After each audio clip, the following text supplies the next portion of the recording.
Welcome to Napstablook Reads. Today I'll be reading Napstablook the Friendly Ghost.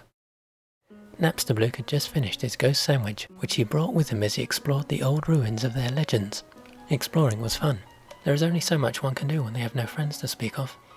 Making his mixtapes and watching TV only holds so much entertainment, so exploring made a nice change of pace. The other monsters mostly ignored him. That was okay. He didn't really know how to interact with the other monsters anyway. He was just settling down to feel like garbage. It was a family tradition after a meal, when he had heard someone coming closer. Napstablook panicked and tried his best to improvise by saying Z repeatedly. He had often seen humans do it on the TV. It seemed to be the noise that they made when they were sleeping, so maybe whoever it was would ignore him. Who was he kidding? This was a stupid idea. Who would even be fooled by that? Everyone knows that ghosts can't sleep. His inner monologue was cut short by the being trying to move him, putting them both into battle. The being was different than any other monsters he had seen, and he had seen a wide variety of monsters. It seemed to have quite yellow skin and brown shoulder-length hair. It was clothed in a pink and blue striped sweater along with a pair of blue shorts. It was very similar looking to the human pictures he had seen. Napstablook would even go as far as to say that the being truly was a human. He was brought out of his musings by the human attempting to cheer him up. He didn't really know how to respond, making a weird noise or crying. He hated fighting, and if this was a human from the surface like he feared, then they were most likely here to kill him. Not that you can kill a ghost. For someone with as low self-esteem as Napstablook, it was all that was needed to send him into a short bout of tears. The most surprising thing was, rather than taunt or attack him because of how weak he was, the human was continuing to try and cheer him up. He tried to get the human to stop, not used to this amount of niceness from anyone. Really not feeling up to it right now. Sorry, he whispered, the tears stopping.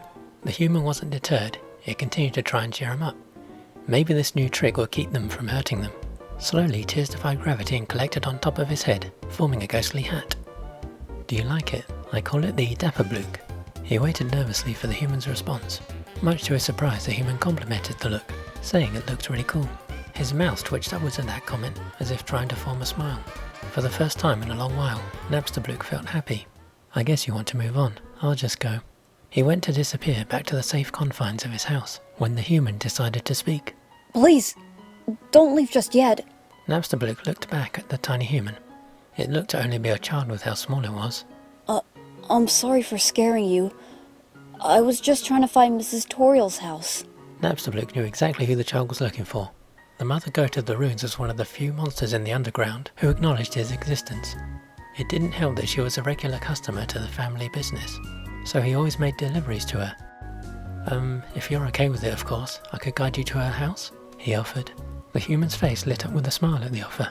They must have felt really scared and alone down here, surrounded by unfriendly faces.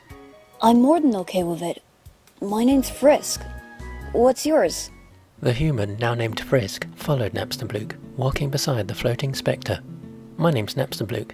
It's okay if you don't remember it, not many do, he said as he instructed the human on the method to get by the next puzzle. It's such a unique name. How could I not remember it? They asked rhetorically. This surprised Napstablook. No one had ever said that about their name before. He would have blushed if he was made of more than plasma. The conversation died off as they focused on the journey and puzzles ahead. What are your hobbies?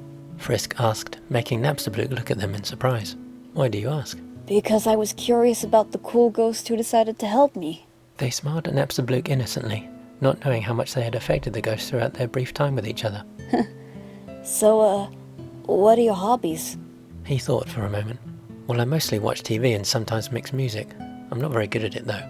Oh, that sounds like fun. I like drawing and reading books. Maybe I can listen to your mixtapes one day? Napstablook's mouth twitched upwards again for the second time that day, slowly forming into a small smile. It filled him with happiness, the thought of someone being genuinely interested in his hobbies. I would like that a lot. They had reached the entrance of Toriel's home. Napstablook was secretly wishing they weren't there yet, so that he could talk to the human for a little while longer. Here we are. If you leave the ruins, I live in Waterfall. Maybe then I can show you my music. Frisk attempted to hug the ghost, warming his soul. I will, Napstablook. You're my friend after all. Friends. Friend sounds nice. He smiled and attempted to hug back, not caring if his arms phased right through the human. After about a minute they separated and looked at each other. See you around, friend, he said before slowly floating away. See you soon, Napstablook. The human waved as they watched him go. The smile from gaining a friend had never left his face for the rest of the day. He finally had a friend.